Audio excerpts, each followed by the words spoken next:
Fall weather means a couple of things here in New Orleans. One, it feels great outside. And two, good hair days.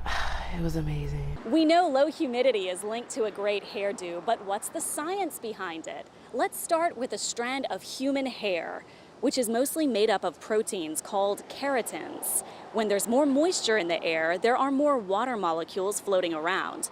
And water, or H2O, is of course one hydrogen and two oxygen atoms.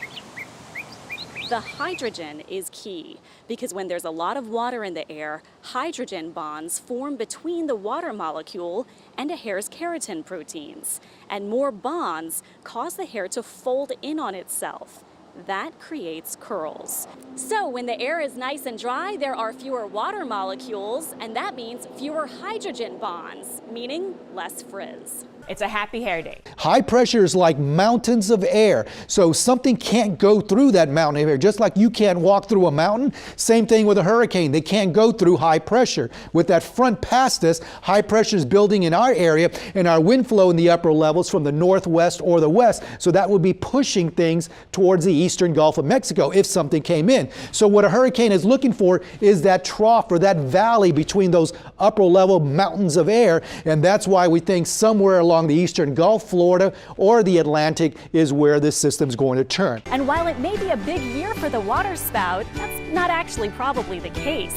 It just seems that way because our viewers are getting so good at capturing them with a tap of their smartphone.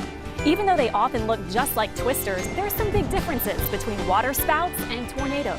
First, waterspouts typically aren't as strong as tornadoes. Waterspout winds can reach 60 miles per hour plus, but that's not as strong as tornadoes' 100 to 200 mile per hour winds with tornadoes. Even though they are weaker than tornadoes, waterspouts can still cause injury or damage, and they can capsize small boats, so it's important to stay away from them. Also, waterspouts are structurally different from tornadoes. Tornadoes form with big rotating thunderstorms, but a severe storm isn't needed for a waterspout to form. They can even form at the base of a cumulus cloud, even on a sunny day.